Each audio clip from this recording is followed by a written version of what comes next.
All right,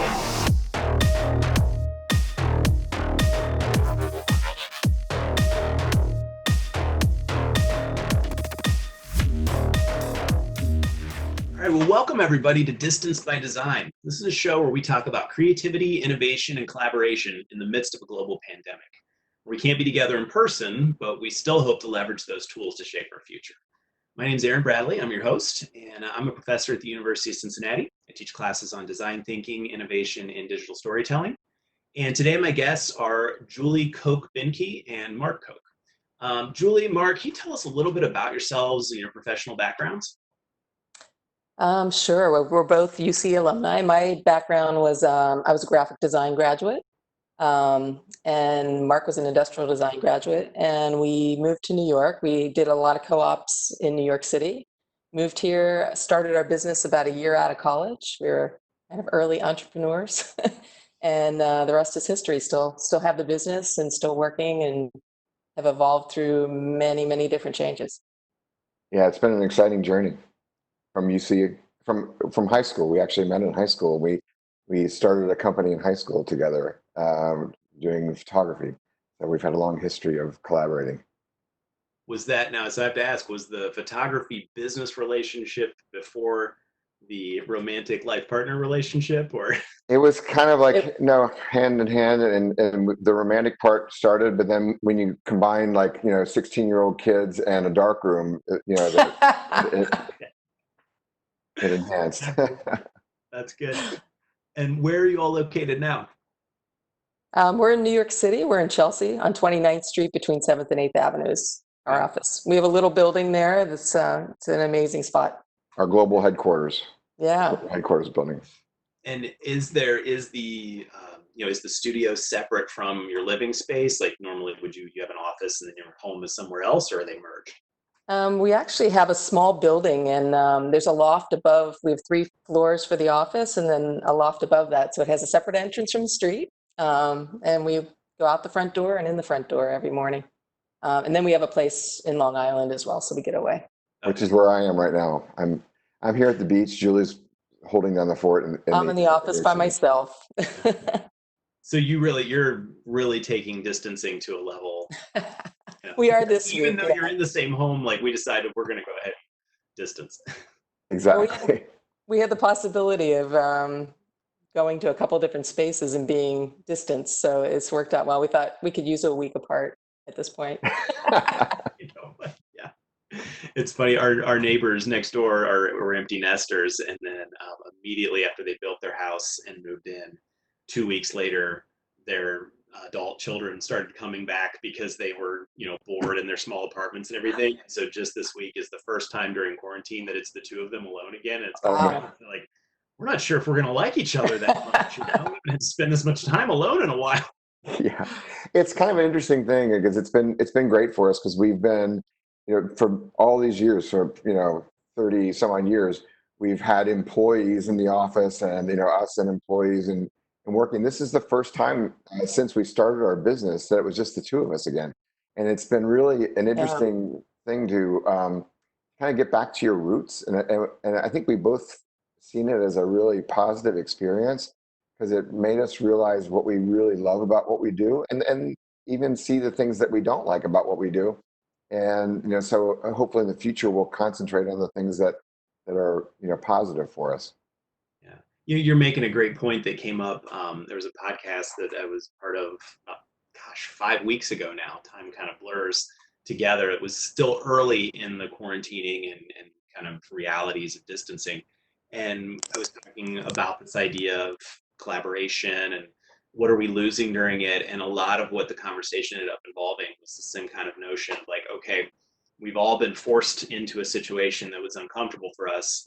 Will we walk away from it just trying to figure out how to replicate what we had before in a virtual environment, or will we accept it as a chance to pause, reset, renew, whatever we want to call it, and then only keep the parts of what we did before because we realized those were the core of what we should have been doing all along? Maybe, I don't know. Yeah, it's a great impetus for change. I mean, it's an opportunity that I don't think a lot of people would take if they weren't pushed into that direction. and it's interesting too because you're a professor at UC, And I think for students, they're going through an unimaginable, stressful upheaval of their education. They miss graduation. They're returning to an unknown reality for the fall semester. But in a way, they're so lucky because I think that this current pandemic is going to be the start of an era that's like going to be profound to so many professions and design included. Because it's really like I think Julie and I have been talking about this. It's really almost like the era after World War II when people came back and they had a chance to sort of rebuild the country or the world uh, after a new model. And that's what we're all be sort of be forced to do now, which is kind of exciting. So I'm taking notes here because you just inspired an analogous kind of exercise I want to do with a student that I'm working with on a research project. So I'm going to have her do some analogous inspiration on looking at life post World War II, and then extrapolate that over on like what might that look like if we did that same exercise now. So Yeah, that's great. for that. You're welcome. There, your lesson plan is finished. There it is. Yeah. So, well, and I think you two are already kind of leaning into some of the things that I think are really important baseline discussion points for us. Is tell us a little bit about pre-pandemic. What role did innovation and collaboration play in the world that you had professionally, and even maybe beyond professional, even personally, because your lives are kind of intertwined? Julie, you want to start that? Um, I think collaboration has always been number one for us. We've always believed that two heads are better than one, and that it was much more inspiring to work with other people. So that's always been huge, which is why we did love always having an office and being in an office and working together and not working remotely. But I have to say that collaboration has continued with this situation in a really big way. And in some ways, it's been even greater. I think with clients, because we have a lot of clients around the world in different locations that are not in New York City, and we're seeing them all so much more than before. We used to just jump on a conference call. Now we get on a Zoom call, and we actually have more meaningful interaction and time together than we did before. And I think for our team in the office, we have a really strong group of people that have worked together for a long time. We know each other well. Um, and we have a check-in call every morning at 9:30 to start the day. So we all get on the same page. And we're on Teams interacting live all day long. So in some ways, I feel like we have more interaction and look each other in the face more often than we did when we were in the office. Yeah, it's really interesting because up until 4 months ago, I would have said that it would be impossible for our office to operate remotely. Because we have so many clients and friends who work from home or do things in other professions, and I always thought, well, that was a profession you could do that, but not design because the design is too collaborative. We all get together as teams in the office. We brainstorm ideas. We really think about things together. We let things percolate, then bounce back to somebody right away with something. And that was in a way part of the beauty of design that many of us went into design loving. It was that collaboration, the critiques at DAAP, learning from each other and all that kind of stuff. And that's, that all got thrown out the window. And we've had to figure out a new way around it. And I think that we're just starting to embrace this new way of thinking. And one of the things that's to me really fascinating about it is that I see it being successful. I think that for it to be successful, we need to change the way we interact. And I think that I was thinking about this the other day a lot, that we're getting a new level of intimacy that we've never had before when we go through digital communications. And I think that to have that same collaborative atmosphere that we have when we're together in the office or in the classroom even, we have to let our guard down a little bit and allow ourselves to be more exposed to each other during these digital calls so that we can really feel that emotion that's really part of the heart of the collaborative process. I'm not sure if that makes any sense or not, if that's just my musing, but I think it's going to open a whole new era. It's really exciting. It's interesting too. I think any way of working has its pluses and minuses. So I think there are pluses to this that we're talking about now that are really amazing. But I think the other thing, that the minus that I'm seeing and that we need to figure out a way around, is that when you're on Zoom calls all day long, and it can be very draining, and you also don't have that human interaction where you feed off of one another in an emotional way when you're in person. So I think that's what we're losing, is that in-person kind of connection, that energy that comes from being in the same room with someone and having a conversation. So I think that we're going to have to figure out. But there are a lot of things that have been really good. Yeah. And that's even kind of what I was just saying, is that to me, it's like that different thing, that intimacy. It's almost like, and I'm getting off tangent here, but it was kind of interesting because when this whole thing started, a good friend of ours sent me a link to this Deepak Chopra and Oprah Winfrey 21 days of something meditation or whatever. And I just kind of always thought, well, meditation online, which seems kind of strange and wouldn't really be very interesting or engaging. But it was really interesting to listen to these things for the first 21 days, because they did bring that intimacy into it that allowed you to engage in a deeper way than we're normally used to, or at least I'm normally used to dealing with digitally, on a video or even on a phone call. So the paradigm shifting. I think it's interesting as you're talking about this. I'm making an inference here, but are a lot of the people that you're engaging with throughout this and finding this richer communication, where are they at career-wise? Are they fairly senior and seasoned, mid-career? Are many of them like young, new, kind of fresh hires?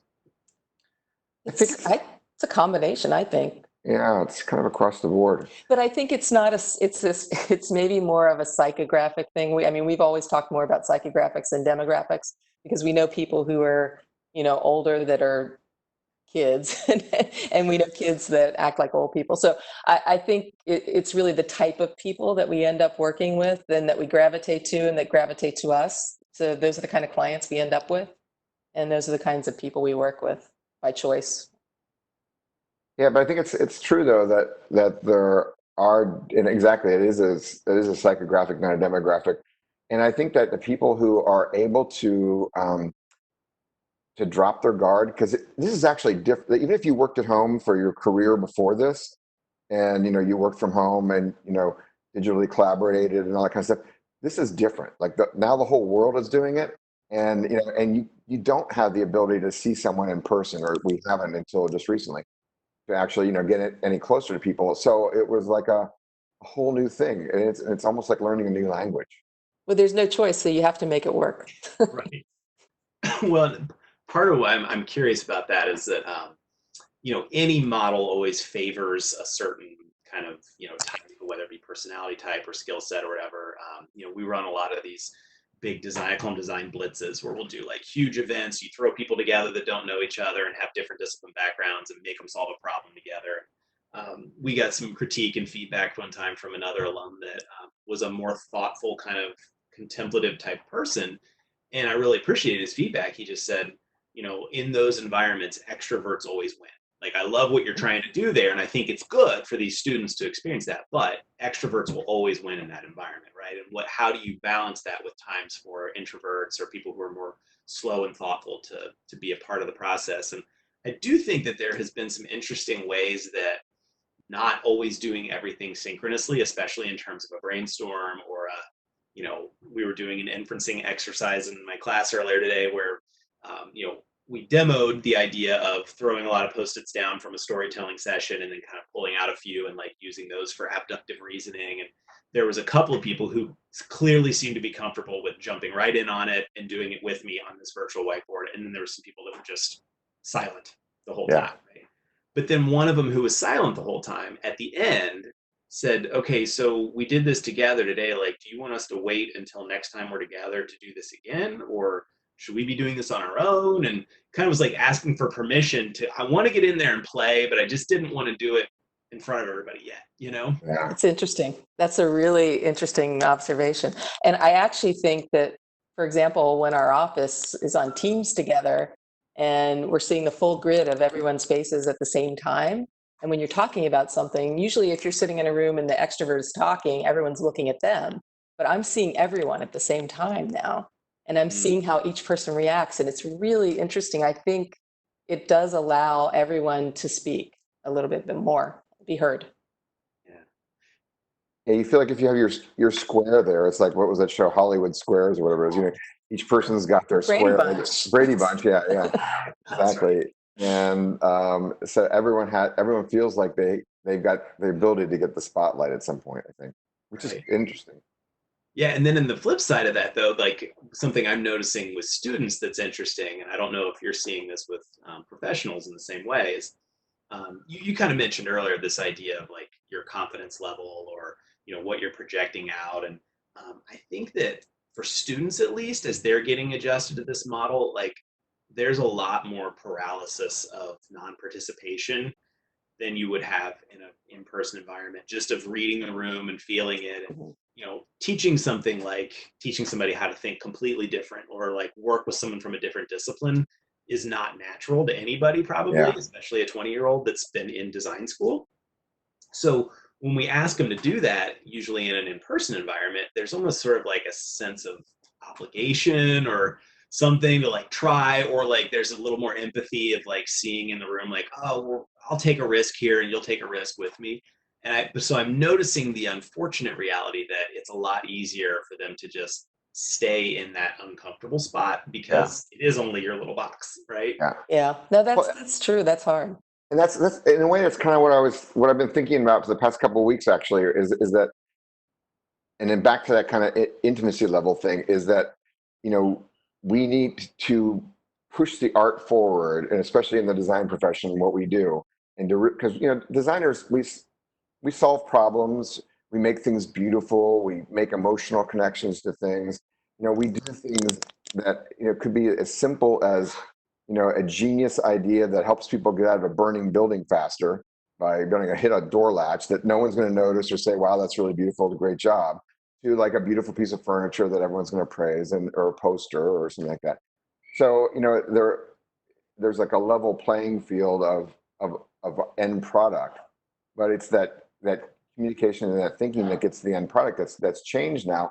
And I think that once people learn to use the tools, like the digital tools, vis-a-vis video calls and whatever, and feel more comfortable with it, hopefully they'll come out of the shadows, and like the people who were more introverted will embrace this new technology and say, like the people who are in their bedroom feeling comfortable talking to boys or girls, like the teenagers who are using these tools probably inappropriately, um,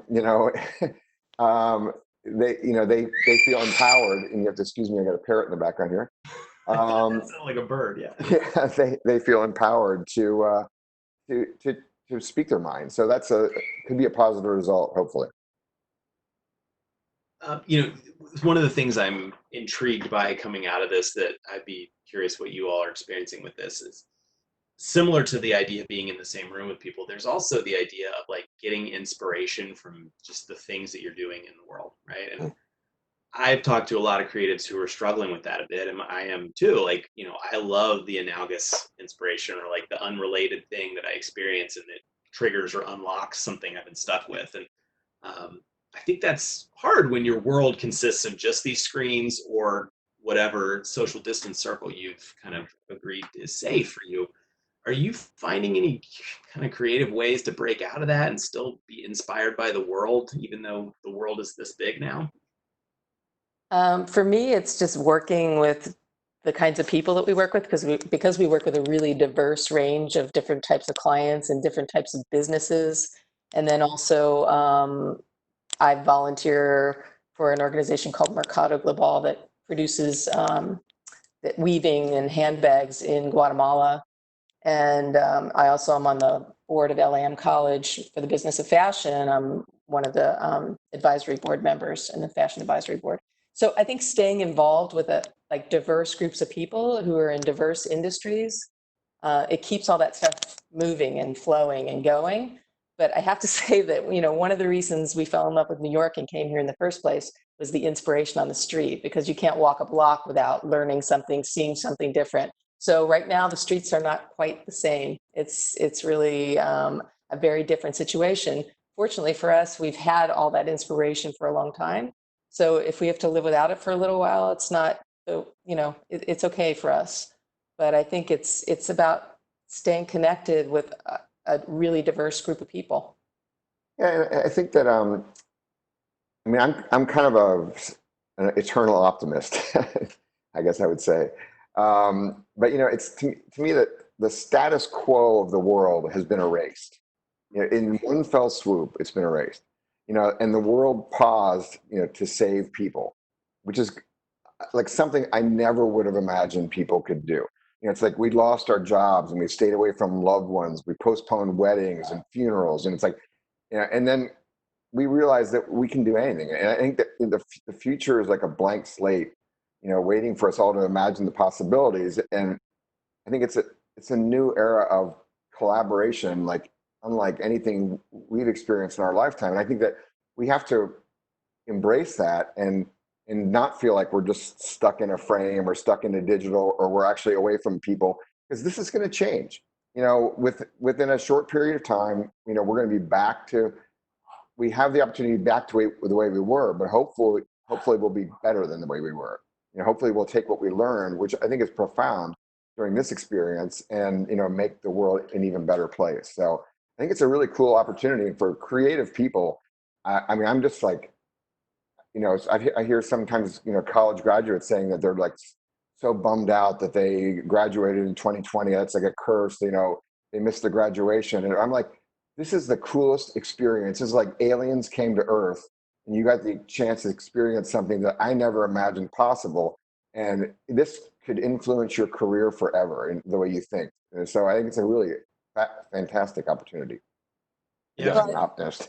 The creative people are the best equipped to handle change. We thrive on change. So I think that for us, it's a lot easier and a lot more positive than for a lot of other people.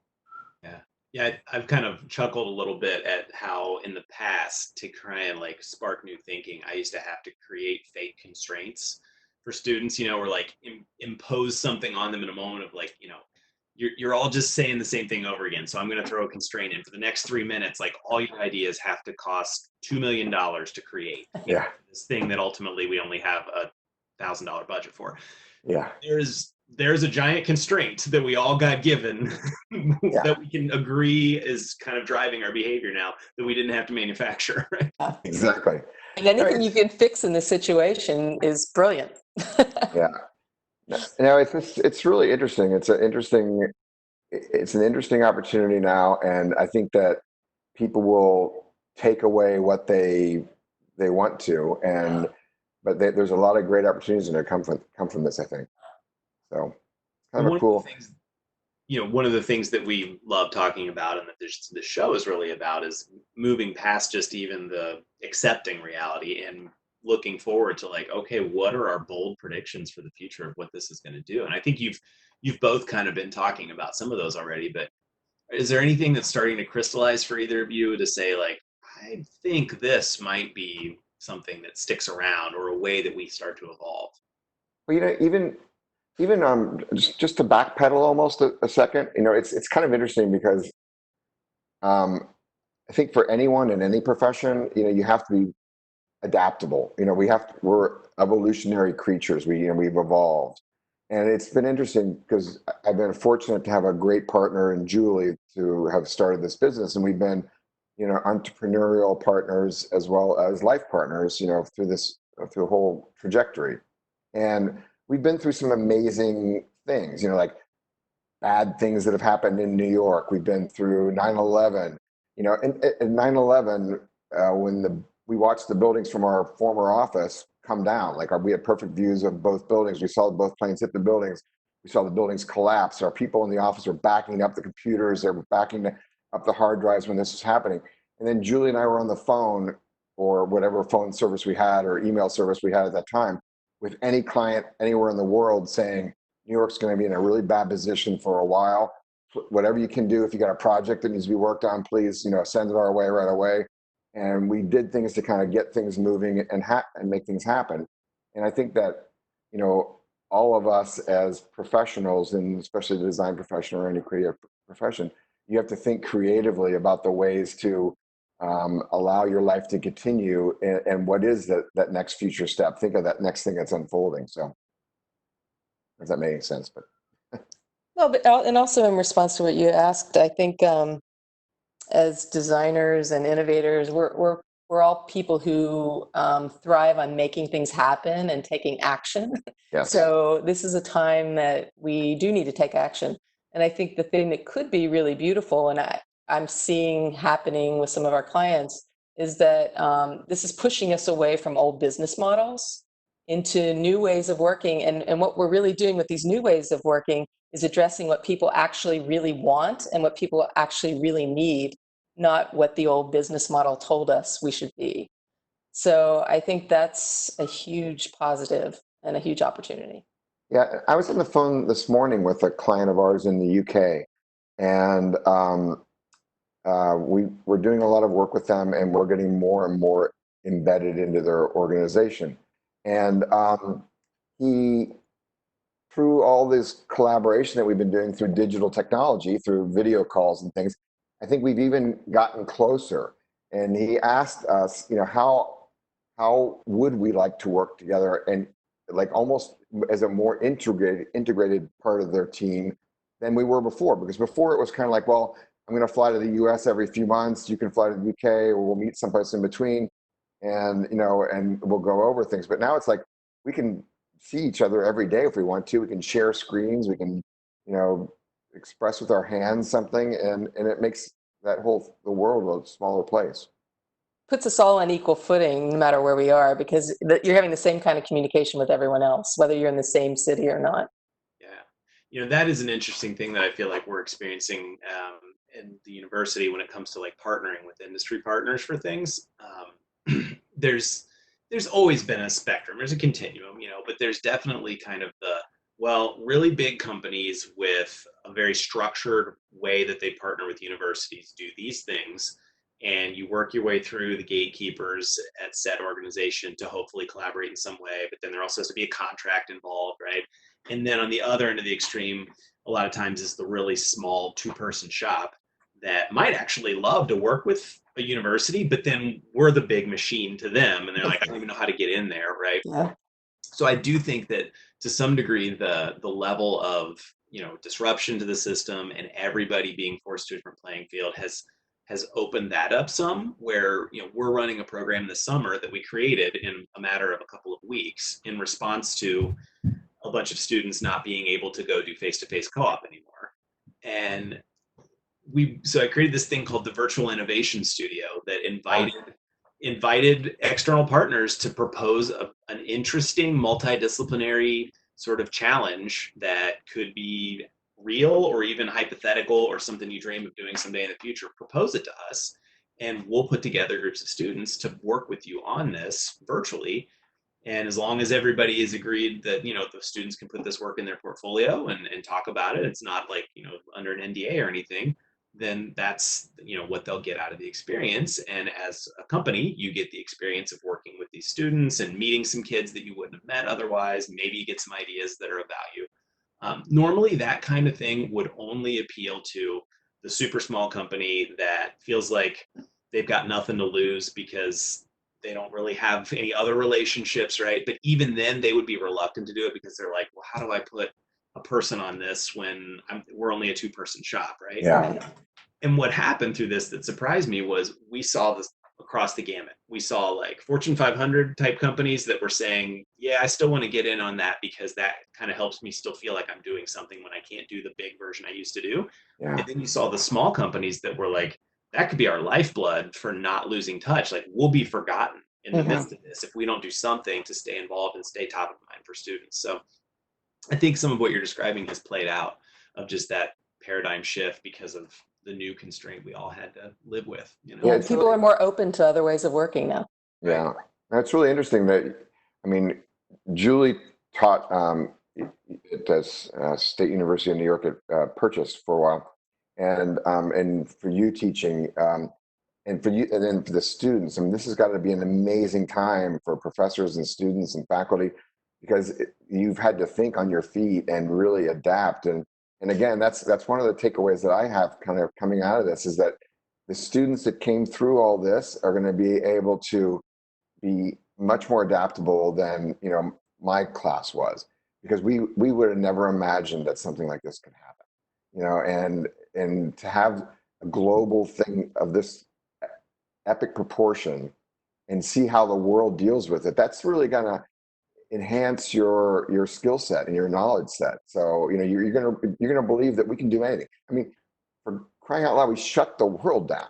It's, I mean, that unbelievable. It just floors me. So that's such an exciting thing. So as a young designer, you'd be like, wow, we can do anything. So it's a cool opportunity.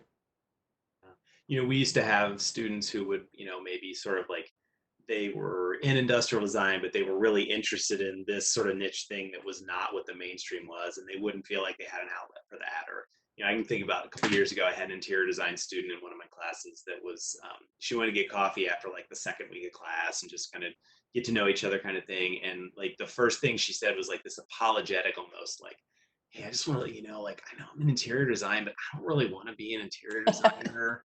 But it was the best fit for this reason. And I think she was almost looking for like, kind of like, let me get this disapproval thing out of the way. And, all of my classes are what we call transdisciplinary, where we intentionally put you in environments where you can't just be your one, kind of design discipline self. So I'm kind of just chuckling because I'm like, perfect, you were in the right place. Like, we're leaning hard into that so that when you leave here, you're even more convinced that that's the route for you, right? And so I do wonder, I haven't had enough data to prove it yet, but I wonder if this situation will also kind of help destigmatize or break down some of those things that says, well, if you're an industrial designer, you're really supposed to be into shoes, cars, or soft goods, right? Right.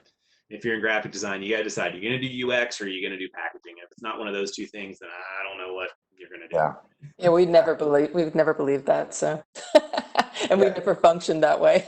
Well, that's one of the interesting things, is that when we started our company, the idea, Julie was in graphic design and I was in industrial design, and we both worked for firms that did, a couple of different things. And there were a lot of clients out there that would hire one firm to do their packaging, and one firm to do their trade show booth, one firm to do their exhibition, one to do their logo, and different things. And so when we got together and started alternatives, we said we want to be able to handle all of those things so that we can, maximize people's image across all disciplines. And now that X number of years later, many, many years later, as it's evolved, people in our office are expert, UX people, expert programmers. They do all kinds of things. We got writer, people who can do all sorts of things. And so that it makes you realize that design is not interior design, industrial design, graphic design. It's a way of thinking and a way of reacting to a challenge, and finding the best solution to that challenge. And what the you know, tools are, it doesn't yeah. matter. Yeah. So it's like you're reading my diary here, kind of. So the one of the cool little side notes is that this show is actually a spinoff of a podcast that a colleague and I started a year ago. We started recording episodes for, and it was called Undisciplined by Design. And all of those conversations focused around the kinds of things we're talking about here, not a pandemic, obviously, but talking about, what happens when you get far enough into your career that you start to let go of the discipline, sort of call it a silo, or just call it we have a proclivity towards this, or a notion that we always did this way, and facilitating conversations where everybody kind of ends up where you're at, of saying, actually about a language and a set of tools and a mindset. And like, I don't want to be called a fill in the blank designer. I'm just a creative problem solver. Yeah. We also really look at conversation and writing and everything too. Messaging is just as important as the visual. So we always talk about a visual vocabulary and a verbal vocabulary, and the two have to go together. So we work with all those tools as well. It's not just visual. Yeah, and it's interesting because because in even in our office, as an industrial designer, sometimes I get involved in like the storytelling aspect of something, or the overall something behind it, or the visual aspect of it. Not industrial design aspect of it at all. Even though I had patents on things, and I like to invent things. It's one of my passions. But then Julie went to school for graphic design, and she's probably designed 1,000 pairs of eyeglasses for clients all over the world, and beautiful, beautiful eyeglass frames that have been some of the best sellers of some of the biggest companies in the world. And she's a graphic designer. It's kind of interesting. But I don't even, it's funny, it's the first time I've heard me say or you say that I'm a graphic designer in a long, long time. Because I don't think of myself as that. Yeah. That's good. It's a throwback. It's a retro. It is a throwback. It really is. It's got it, and I don't know how it's taught now. I don't know do you guys still have the same silos at UC? So, I mean, the programs are definitely still, there's the School of Design, and then within that, there's the fashion design, program, and the communication design is now what would have formerly been graphic design, and then industrial design. And then there's some nuances within that, fashion has product development, and then fashion design, communication design has more of that UX, UI digital track, more of a packaging / graphic track. And then I think they call it time-based now, but really more of that kind of like motion graphic storytelling kind of thing. And then within ID, you're still pretty much, it's industrial design, and then kind of the co-op tracks that you go determine what you're specializing in. Yeah. Although there is the trans program, the transportation, that's very small. Yeah, so students do get to pick some collaborative studios, but a lot of times, most of the time actually, those are still just collaborative across within School of Design. Yeah. It's very rare to get more outside of that, which is something that we're trying to do more of. That's interesting. I mean, because it sounds like you've branched out because because the world has branched out, and UC is doing a good job trying to keep pace with what some of the changes are. Because it really is a thing where it's everything from emotional to practical and frivolous. I mean, Right.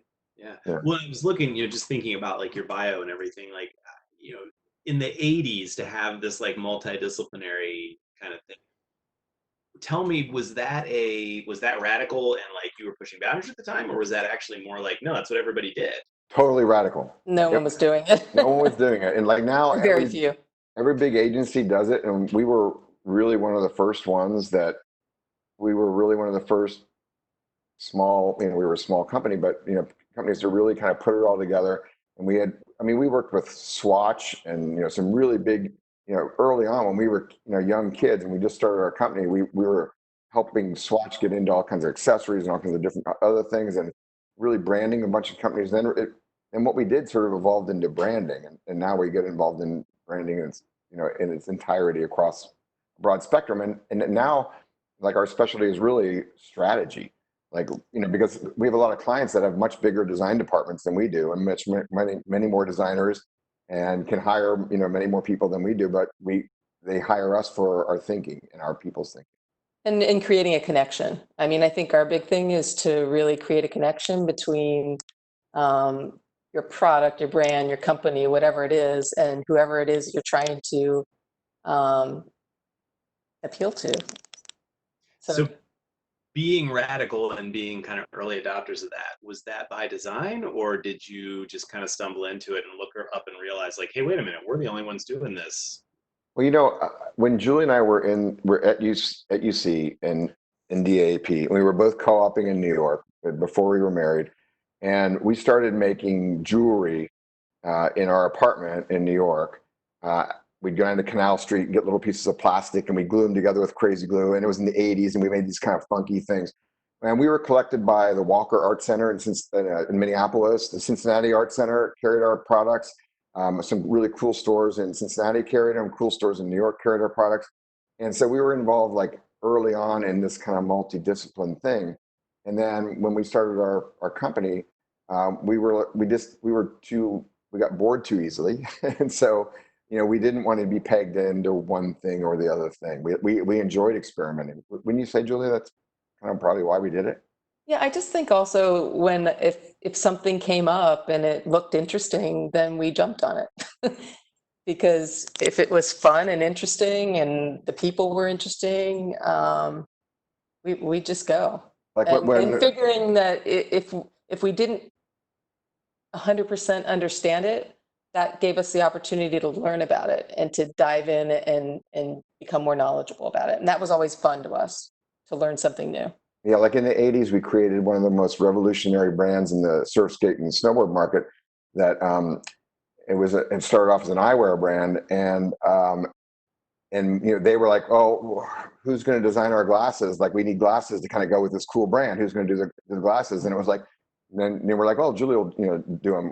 Had she ever done glasses before? No. It was I like, wore glasses.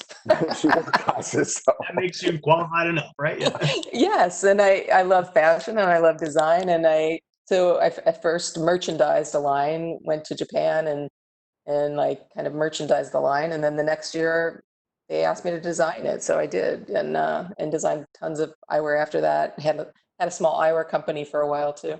Yeah. So But yeah, it's just even with that brand that we did the eyewear for to start off with, we then did their videos. We went to Berlin and we did videos. We went over the world and did shot things, and we did their packaging and their trade show booth and revolutionary trade show booth. All this kind of stuff that really that's good. And I think that if you focus on just one silo, it's harder to innovate across the board. And it's really those touch points across the board is what makes our clients successful. They need to be able to reach and really reach into consumers or their target audiences emotions and hearts, and make them, like, our goal is always to make someone love a brand.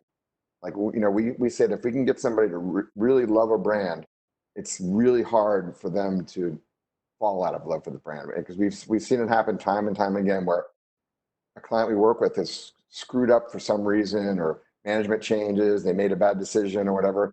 But if we've been able to get the consumers to really love the brand, they get a second chance, and sometimes even a third chance. but they have to love it for the right reason. It has to be genuine. The brand has to be true to what it is and what people love about it. So I think that's super important too. Well, we've talked a lot about, whether it be students or young designers coming up and this being a unique time in their career. I do think an interesting thing that may come out of this too is there is no shortage of access to knowledge now, right? Like, information and knowledge are very accessible. And I don't know if we've even as a society paused enough to realize that, like, the value a person brings is not so much anymore about, like, the knowledge per se, because a lot of that knowledge is out there and easily consumed. It's more about those intrinsic abilities to do things like, I can take that knowledge and figure out how to connect the dots to it to make a love relationship with the customer, or intuitively understand what the insights are that when I look at 20 different pieces of knowledge, I can pull out of it and apply it to something else. And I do wonder if some of this may sort of help elevate that skill faster than it was. I always have felt like that's what we need to be focusing more on, because it's not about giving you the ability to memorize facts that you can now find online, right? Like, it's really more about being a good listener. I mean, to me, being a good listener is everything. Because if you can really get inside of someone's head and understand what they're looking for, what they love, what they talk about, what they need, then you can satisfy that need, or you can relate to that in some way. You can find something for your brand or for yourself in it. So it's a matter of listening and then making those connections.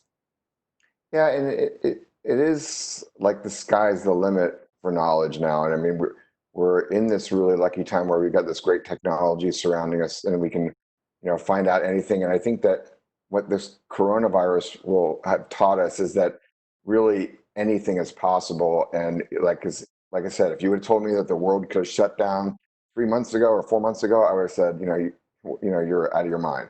But like when I was at UC, I had a classmate who wanted to do for his senior thesis project a video telephone for his thesis.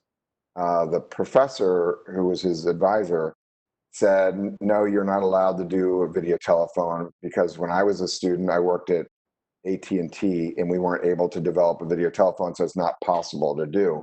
So you can't do that as your senior thesis project. The kid was so upset that he got a job, or he did a casket for his senior thesis. Because I think it was like a Harold and Maude thing, an old movie where it was like kind of like they went to the dark side. He just decided to do a casket.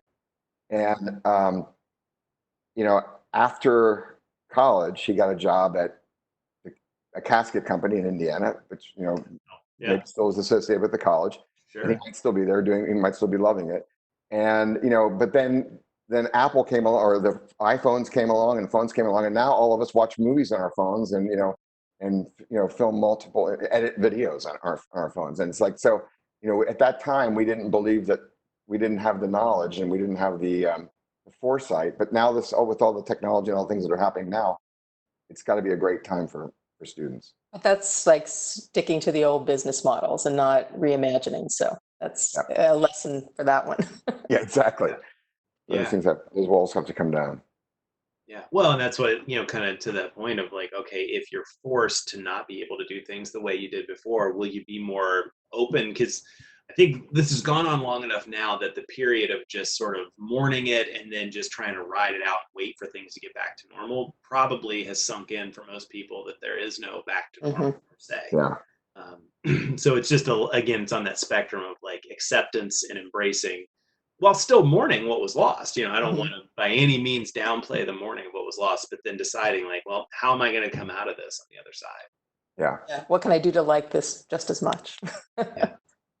But it's one of those things where it's like we all have passion in whatever we do, and whether you're a writer, an engineer, you have to have a passion for what you're doing. And I've got a bird that just climbed on me from the floor. Stuff like that happens now, right? That would not have happened before. A pirate. But we have a passion for what we do, and that's what should inspire us and what our life should be about. And it's that happens to us along the way, like the coronavirus or whatever, or COVID-19. That's just one of the things that's going to get thrown in our way, and we have to learn to deal with it and make the best of it. And that's, again, back to the post-World War II thing. That's what people had to do. The world changed after World War II, and they had to find a new world, and that's what we have to do now. Yeah. Well, I think we've kind of talked about some of this already, but as we sort of start to wrap up, do you have any bold predictions for, the world of creativity and innovation and collaboration, or even just the world in general, that from your vantage point experience, you think we should start to watch for? That's a big question. I think there's a lot of things that are already going on and I think it's going to be almost, I think there, in some ways it's shifting focus from the focus that we had before to some new ways of focusing. And I mean, we've seen that with some of our clients. Like one of the clients that we work with, Mixed Fitness, they just launched a new kind of exercise bike and program and home fitness program. They launched in January or December, and imagining that they would do a certain amount of business, they've gone just through the roof. It's amazing. So it's like there's these new opportunities and new businesses, and I think it's a matter of looking at what is it that people really need now, what will they need in the future, and where can we take that. We also just launched did branding and launched a company that's doing a CBD chocolate line that's just like right on for right now. It's a great product. Everybody wants it. Everybody needs to relieve a little stress and have just a small indulgence. So the timing for something like that was perfect. We didn't know that it was going to end up being this way. So I think there are things that we're not even thinking of that just kind of rise up. Yeah, and I just think that, in terms of the prediction for the future as a result of all this stuff, again, it is a big shift, and it's such an exciting opportunity. And I think that the communication and the collaboration globally is going to be positively affected. And I think that once we learn to embrace that and not be afraid of it, it's going to elevate everyone. Yes, of course, the airlines are suffering dramatically. Hospitality is suffering dramatically. There are a lot of businesses that are going to be a long time in recovery, and it's almost like we're going to be reevaluating what we think about those kinds of things. We're going to reevaluate: do we really need to fly as much as we have in the past?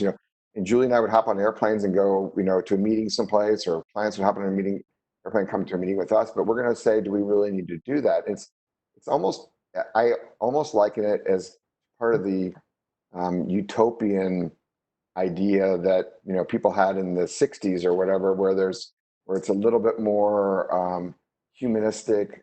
So I think that the industries that are able to actually make a meaningful connection and be believable that they are really there for the people will succeed.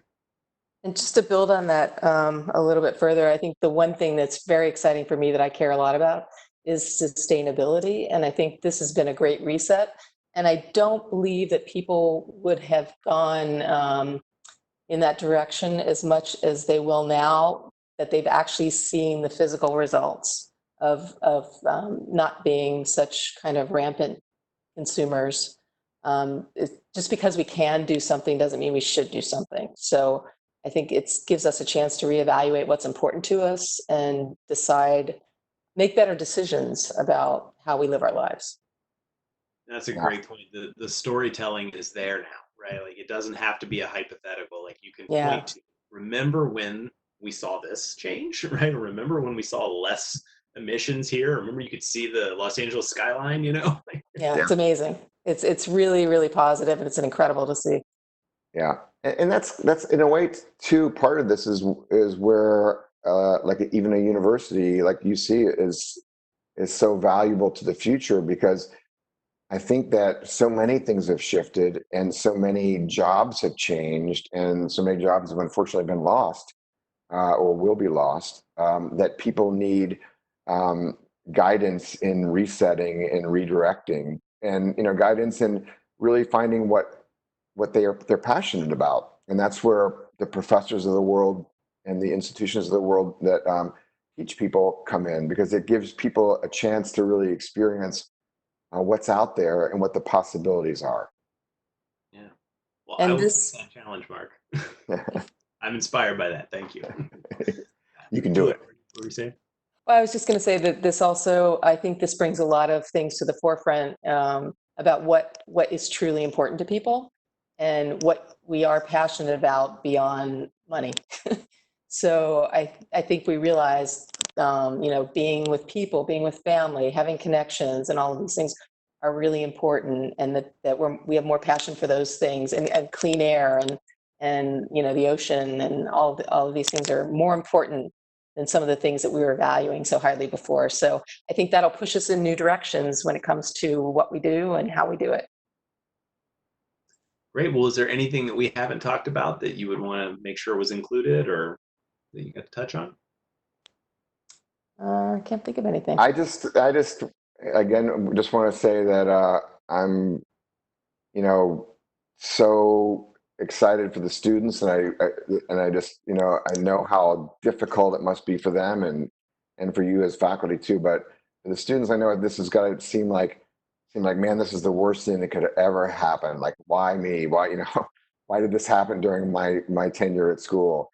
But I just think that if they can look at it as a positive, then they're going to emerge from this with so much more to give the world than any other generation, because this is an unprecedented, global opportunity, that came in a very bad, very tragic, suit disguise. But it is what we make from it, and it is what we learn from it. So it's a great opportunity. Yeah. Well, I can't think of a better note to end on than that, probably. So, kind of let that be the closing thought. Julie, Mark, thank you both. Thanks for, Thank you.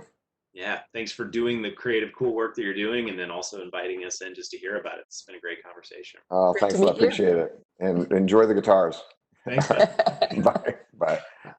Thanks. Well, thank you all for joining us for the show as well. We continue to live through this in real time and hear from people who are experiencing it in their own ways as well. And so we would invite you to join the conversation, whether it be through social media or reaching out directly, and let us know what you're experiencing, how these topics resonated with you, and if there's things that you'd love to hear us talk about in a future episode as well. So thanks again, and thanks to Cincinnati Bell for the opportunity to kind of partner and collaborate on this as well. It's another great example of embracing the ambiguity of the moment and running with it. So Thanks to Cincinnati Bell. Thank you, Mark, Julie. Wish you well. Stay safe and healthy. And we'll see Thanks. everybody next time. All right, Thanks. bye. Bye.